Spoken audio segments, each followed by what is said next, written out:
नमस्कार दोस्तों, स्वागत है आप सभी का नॉलेज पंडित यूट्यूब चैनल पर। दोस्तों, 5000 जीके के क्वेश्चंस का सीरीज वीडियो आप देख रहे हैं। आपके लिए इसमें MCQ, one liner, mix questions back to back मिलते जाएंगे, तो वीडियो पर अंत तक बने रहिएगा। हर एग्जाम के लिए इंपॉर्टेंट वीडियो है। आप किसी भी एग्जाम की तैयारी कर रहे हैं, अपने दोस्तों को शेयर करके बुला लीजिए। और चैनल पर अगर आप नए हैं तो चैनल सब्सक्राइब करके बेल आइकन ऑन कर लीजिएगा, जिससे आपको हर दिन के नोटिफिकेशन वीडियोस के मिल सके। लाइक करना ना भूलें, जल्दी से वीडियो को लाइक कर दीजिए और अपने ग्रुप्स में शेयर कर दीजिए। चलिए अभी शुरू करते हैं वीडियो। सबसे पहला प्रश्न है, 10वीं शताब्दी के किस भाष्यकार को भाष्य को सर्वाधिक स्वीकृति मिली है? तो 10वीं शताब्दी के किस भाष्यकार के भाष्य को सर्वाधिक स्वीकृति मिली है? तो मेघादिति भाष्यकार के भाष्य को सर्वाधिक स्वीकृति मिली है। राजपूत काल में व्यापार एवं वाणिज्य में हुए ह्रास का प्रमुख कारण क्या था? तो राजपूत काल में व्यापार और वाणिज्य में हुए नुकसान का प्रमुख कारण मुक्त भूमि अनुदानों के सामंत वर्ग का प्रभुत्व बढ़ना। मुक्त भूमि अनुदानों से सामंत वर्ग का प्रभुत्व बढ़ना व्यापार और वाणिज्य में हुए प्रमुख नुकसान का कारण था। नेक्स्ट क्वेश्चन है, राष्ट्रकूटों के शासन काल में साम्राज्य के प्रशासन के विभाजन का सही क्रम क्या था? तो राष्ट्रकूटों के शासन काल में साम्राज्य के प्रशासन के विभाजन का सही क्रम है राष्ट्र, विषय और भुक्ति। नेक्स्ट क्वेश्चन देख लेते हैं, सुलेमान ने किस राज्य को रुहमा कहकर पुकारा? तो सुलेमान ने पाल राज्य को रुहमा कहकर पुकारा था। किस स्थान से प्राप्त अभिलेख से विदित होता है कि नागभट्ट द्वितीय ने तुरुष्क तथा सैंधव को पराजित किया था? आप भी क्वेश्चन के आंसर देख के याद करते जाइए, और अगर आपको याद है तो आप भी अपने तरफ से आंसर कमेंट करते जाइए। किस स्थान से प्राप्त अभिलेख से विदित होता है कि नागभट्ट द्वितीय ने तुरुष्क तथा सैंधव को पराजित किया था? तो यहाँ पर सही उत्तर हो जाएगा ग्वालियर के अभिलेख से यह विदित होता है कि नागभट्ट द्वितीय ने तुरुष्क तथा सैंधव को पराजित किया था। उत्तर वैदिक काल में न्यायालय को क्या कहा जाता था? तो उत्तर वैदिक काल में न्यायालय को विदथ कहा जाता था। इंपॉर्टेंट क्वेश्चन है, यूनिक क्वेश्चन है, पूरा वीडियो देखिएगा, सीरीज बहुत ही जबरदस्त है, आपका जीके जीएस कंप्लीट हो जाएगा। यदि पुरोहित बलि नहीं देंगे तो सूर्योदय नहीं होगा, यह उक्ति किस ग्रंथ की है? तो यदि पुरोहित बलि नहीं देंगे तो सूर्योदय नहीं होगा, शतपथ ब्राह्मण ग्रंथ में ये युक्ति कही गई है। निम्नलिखित में से किस विषय के क्षेत्र में हड़प्पा कालीन सभ्यता में विभिन्नता पाई जाती है? तो घरों के आकार विषय के क्षेत्र में हड़प्पा कालीन सभ्यताओं में विभिन्नता पाई जाती है। वहाबी आंदोलन का दमन किसने किया था? तो लॉर्ड एल्गिन प्रथम ने वहाबी आंदोलन का दमन किया था। दसराज युद्ध का संबंध इनमें से किससे है? तो सुदास से संबंध है दसराज युद्ध। हड़प्पा संस्कृति के स्थलों का सर्वाधिक संकेंद्रण निम्न में से किसके किनारे प्राप्त हुआ है? तो हड़प्पा संस्कृति के स्थलों में सर्वाधिक संकेंद्रण घग्घर और हाकरा नदी के किनारे प्राप्त हुआ है। अशोक तथा मौर्य साम्राज्य का पतन निम्नलिखित में से किसकी रचना है? तो अशोक तथा मौर्य साम्राज्य का पतन रोमिला थापर की रचना है। 972 ईस्वी में किस शासक ने राष्ट्रकूटों की राजधानी मान्यखेत पर आक्रमण कर तहस नहस कर डाला था उसे? तो 972 ईस्वी में परमार शासक शियक ने राष्ट्रकूटों की राजधानी मान्यखेत पर आक्रमण करके उसे तहस नहस कर डाला था। निम्नलिखित में से किस स्थान पर शैव शिक्षा केंद्र नहीं था? तो माउंट आबू में शैव शिक्षा केंद्र नहीं था, बाकी कश्मीर, श्रृंगेरी और मदुरई में शैव शिक्षा केंद्र था। ताम्र मूर्तियों का एक निधान, जिसे प्रायः हड़प्पा संस्कृति काल से संबंधित किया जाता है, किस स्थान से प्राप्त हुआ था? तो ताम्र मूर्तियों का एक निधान ये हड़प्पा संस्कृति काल से जिसका संबंध किया जाता है, दाइमाबाद से प्राप्त हुआ था। नेक्स्ट क्वेश्चन है, ऋग्वैदिक काल में निष्क किस अंग का आभूषण था? ऋग्वैदिक काल में निष्क गले का आभूषण कहलाता था। सुमेरिया के सूसा नगर में प्रायः 30 मोहरों का जिस सिंधु नगर से संबंध है वह कौन सा है?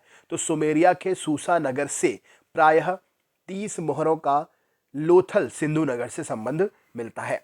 अशोक के किस शिलालेख में यह उल्लेख है कि उसने लुम्बिनी गांव के धार्मिक कर माफ कर दिए और मालगुजारी के रूप में 8वां हिस्सा तय किया था? तो अशोक के रुम्मिनदेई अभिलेख से हमें यह पता चलता है कि उसने लुम्बिनी गांव के धार्मिक कर माफ कर दिए थे और मालगुजारी के रूप में 8वां हिस्सा तय किया था। निम्न में से किस वैज्ञानिक को वर्ष 1917 में नाइट की उपाधि प्रदान की गई थी? तो जगदीश चंद्र बोस जी को 1917 में नाइटहुड की उपाधि, नाइट की उपाधि प्रदान की गई थी। बक्सर का युद्ध कब लड़ा गया था? तो 22 अक्टूबर 1764 को बक्सर का युद्ध लड़ा गया था। सिंधु घाटी के लोगों को संभवतः निम्नलिखित में से किस प्रसाधन और श्रृंगार सामग्री की जानकारी नहीं थी? तो सिंधु घाटी के लोगों को केश, रंग, रोगन, खिजाब, इस प्रसाधन की, श्रृंगार सामग्री की जानकारी नहीं थी। निम्न में से किस उपनिषद में मृत्यु संबंधी चर्चा की गई है? तो कठोपनिषद में मृत्यु संबंधी चर्चा की गई है। नेक्स्ट क्वेश्चन है, जगत ईश्वर है और ईश्वर ही हमारी आत्मा है, इस विचारधारा को निम्नलिखित में से किस ग्रंथ में प्रतिपादित किया गया है? तो जगत ईश्वर है और ईश्वर ही हमारी आत्मा है, इस विचारधारा को ब्रह्म सूत्र में प्रतिपादित किया गया है। उत्तर वैदिक काल में कौन सा कराधान से संबंधित विचार सत्य है? तो उत्तर वैदिक काल में केवल वैश्यों पर कर का भार था, ये विचार सत्य है। पूर्व वैदिक काल में राजा पर किसका नियंत्रण रहता था? तो पूर्व वैदिक काल में राजा पर सभा और समिति का नियंत्रण रहता था। कश्मीर में उत्पल वंश की स्थापना किसने की थी? तो कश्मीर में उत्पल वंश की स्थापना अवंतीवर्मन ने की थी। हड़प्पाकालीन लोग किसके साथ समृद्ध व्यापार करते थे? तो हड़प्पाकालीन लोग उपरोक्त सभी यानी कि अफगानिस्तान, मेसोपोटामिया, बहरीन, इन सभी के साथ समृद्ध व्यापार करते थे। किस सिख गुरु ने फारसी में जफरनामा लिखा था? तो गुरु गोविंद सिंह जी ने फारसी में जफरनामा लिखा था। ठगी प्रथा के उन्मूलन से संबंधित गवर्नर जनरल कौन थे? तो ठगी प्रथा के उन्मूलन से संबंधित governor general Lord William Bentinck थे। नेक्स्ट क्वेश्चन है, निम्न में से किस राज्य के शासक नवाब वजीर कहलाते थे? तो नवाब वजीर अवध राज्य के शासक कहलाते थे। निम्नलिखित में से कौन आर्यन पेशवा के नाम से मशहूर थे? तो राजा महेंद्र प्रताप आर्यन पेशवा के नाम से मशहूर थे। कविराज मार्ग नामक ग्रंथ की रचना करने वाला शासक किस वंश का था? तो कविराज मार्ग नामक ग्रंथ की रचना करने वाला शासक राष्ट्रकूट वंश से था। पूना पैक्ट निम्नलिखित में से किससे संबंधित था? तो पूना पैक्ट दलित वर्ग से संबंधित था। भारत में बाल अधिकारों के संरक्षण हेतु राष्ट्रीय आयोग की स्थापना कब की गई थी? तो भारत में बाल अधिकारों के संरक्षण हेतु 2007 में राष्ट्रीय आयोग की स्थापना की गई थी। भारत के किस क्रांतिकारी को 11 अगस्त 1908 को फांसी दी गई थी? तो भारत के क्रांतिकारी खुदीराम बोस जी को 11 अगस्त 1908 को फांसी दी गई थी। सिंधु सभ्यता में कुंभकारों के भट्ठों के अवशेष कहाँ मिलते हैं? तो सिंधु सभ्यता में कुंभकारों के भट्ठों के अवशेष मोहनजोदड़ो से मिलते हैं। निम्नलिखित में से कौन सा आधुनिक देवनागरी लिपि का प्राचीनतम रूप है? तो आधुनिक देवनागरी लिपि का प्राचीनतम रूप पाली है। सिंधु घाटी के लोगों द्वारा सबसे अधिक प्रयुक्त की जाने वाली धातु कौन सी थी? तो सिंधु घाटी के लोगों के द्वारा सबसे अधिक प्रयुक्त की जाने वाली धातु कांस्य धातु थी। मालवा, गुजरात, महाराष्ट्र किस शासक ने पहली बार जीते थे? तो मालवा, गुजरात और महाराष्ट्र चंद्रगुप्त मौर्य ने पहली बार जीते थे। तमिलों के सबसे प्राचीन देवता कौन थे? तो तमिलों के सबसे प्राचीन देवता मुरुगन जी थे। नेक्स्ट क्वेश्चन है, विभिन्न हड़प्पा कालीन स्थलों में बिखरे हुए अस्थि अवशेष या कंकालों से क्या निष्कर्ष निकाला जा सकता है? तो विभिन्न हड़प्पा कालीन स्थलों में बिखरे हुए अस्थि अवशेष या कंकालों से हमें किसी प्रकार का सैनिक आक्रमण होने का कहे तो एक प्रकार से जानकारी मिलती है, निष्कर्ष मिलता है। प्राचीन भारत में निम्न में से कहाँ राजतंत्र था? तो कौशांबी, मगध और कौशल में प्राचीन भारत में राजतंत्र था। नेक्स्ट क्वेश्चन है, प्राचीन भारत का वह प्रसिद्ध शासक कौन था जिसने अपने जीवन के अंतिम दिनों में जैन धर्म अपनाया था? तो प्राचीन भारत का वह प्रसिद्ध शासक चंद्रगुप्त मौर्य था जिसने जीवन के अंतिम दिनों में जैन धर्म को अपनाया था। संगम काल में विदेश व्यापार के विकसित होने में किस कारक को सर्वाधिक सहायक माना जाएगा? तो संगम काल में विदेश व्यापार को विकसित होने में अरब, मिस्र तथा रोम का तमिल प्रदेश में सीधा व्यापारिक मार्ग होना ये सर्वाधिक सहायक माना जाएगा कारक। हड़प्पा के लोगों के सामान्यतः घरेलू बर्तन किससे बने होते थे? तो हड़प्पा के लोगों के सामान्यतः घरेलू बर्तन मिट्टी के अच्छी तरह पकाए गए चित्रांकित बर्तन हुआ करते थे। हड़प्पा निवासियों द्वारा अपने नगरों से पलायन करने का कौन सा सबसे युक्ति संगत कारण प्रतीत होता है? तो हड़प्पा निवासी जलीय परिवर्तन के कारण अपने नगरों से पलायन करे थे, यही युक्ति संगत कारण प्रतीत होता है। मगध के अजात शत्रु का सदैव किस गणराज्य के साथ युद्ध रहा? तो मगध के अजात शत्रु का सदैव वैशाली गणराज्य के साथ में युद्ध रहा। सौंदरानंद निम्नलिखित में से किसकी रचना है? तो सौंदरानंद अश्वघोष की रचना है। नेक्स्ट क्वेश्चन है, संगम काल की तीन प्रमुख शक्ति चोल, चेर और पांड्य के मध्य संघर्ष का मुख्य कारण क्या था? तो संगम काल की तीन प्रमुख शक्ति चोल, चेर और पांड्य के मध्य संघर्ष का प्रमुख कारण था उपजाऊ नदी तट वाले भूभागों पर नियंत्रण करने की आकांक्षा। ऑप्शन नंबर बी यहां पर सही उत्तर हो जाएगा। निम्नलिखित में से कौन सी विशेषता हड़प्पा कालीन आंतरिक व्यापार से संबंधित नहीं है?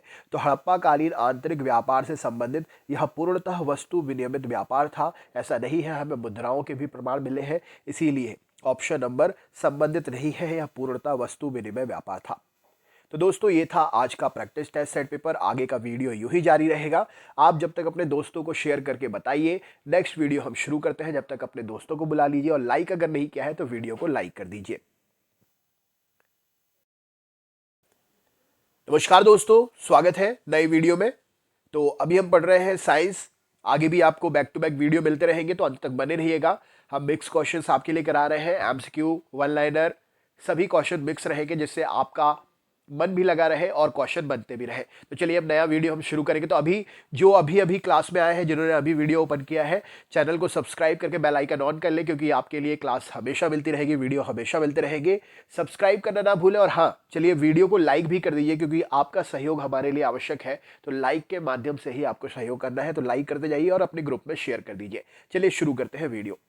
तो सबसे पहला प्रश्न है, डार्क मेटल पार्टिकल को प्रक्षेपित करने के लिए किस देश ने DAMP उपग्रह का प्रक्षेपण किया है? तो अंतरिक्ष में जो डार्क मेटल पार्टिकल उपस्थित हैं उनके बारे में जानकारी एकत्रित करने के लिए ये DAMPE उपग्रह चीन ने प्रक्षेपित किया है।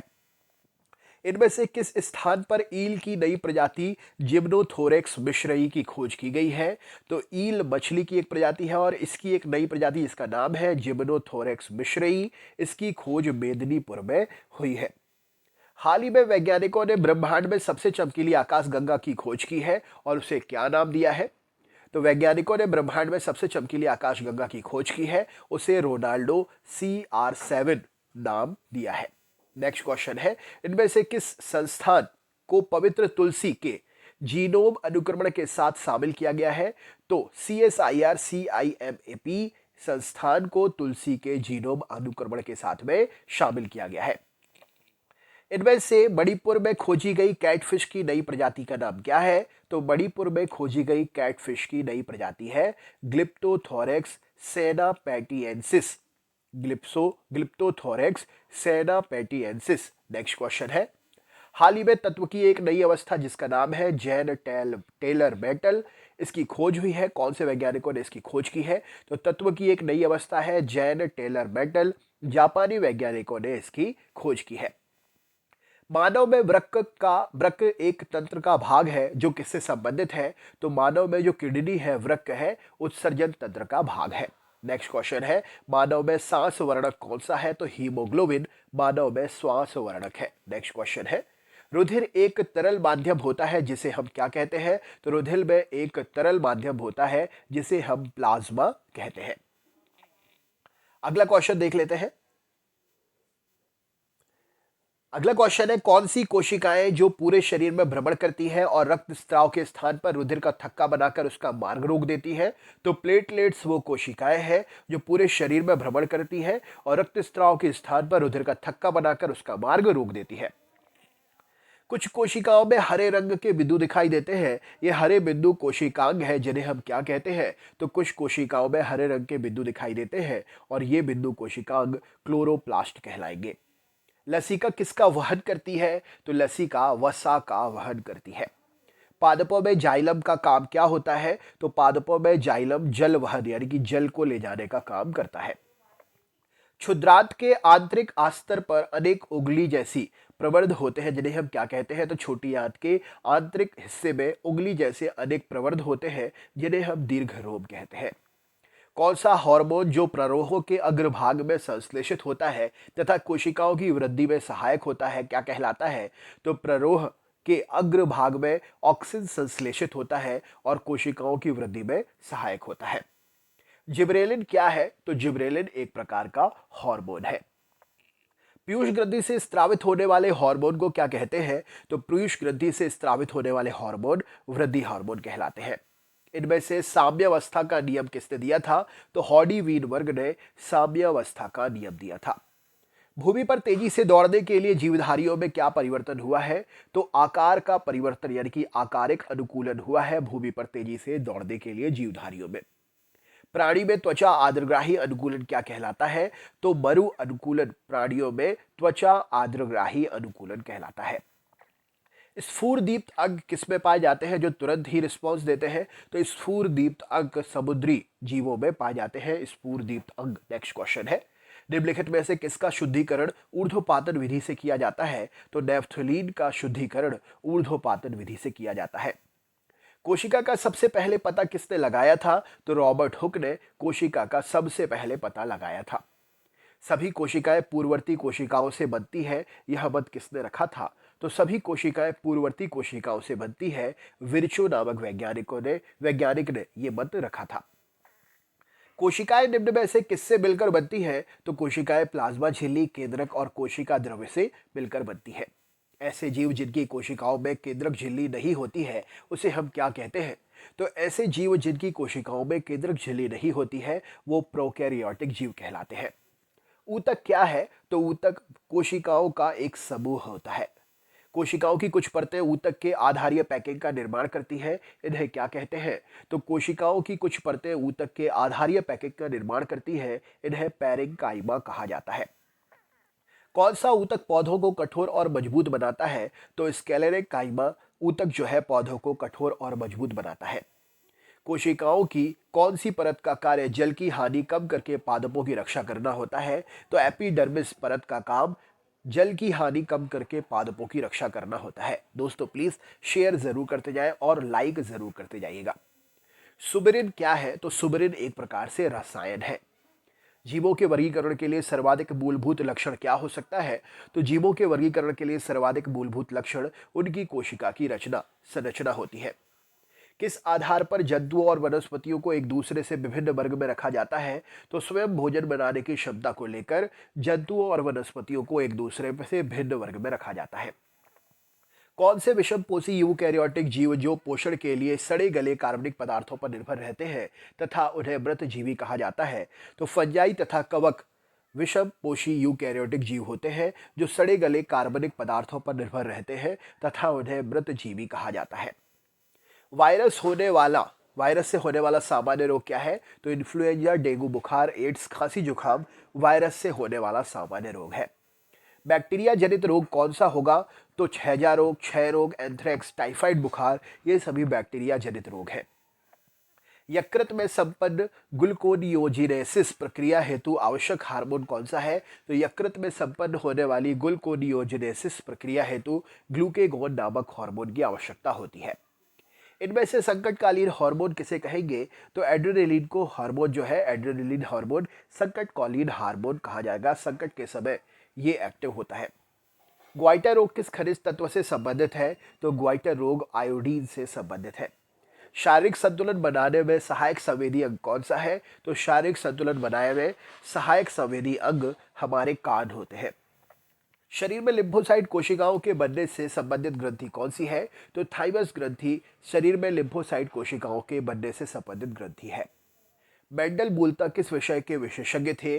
तो मेंडल जो है मेंडल वैज्ञानिक, ये मूलतः दर्शन शास्त्र से संबंधित विषय के विशेषज्ञ थे।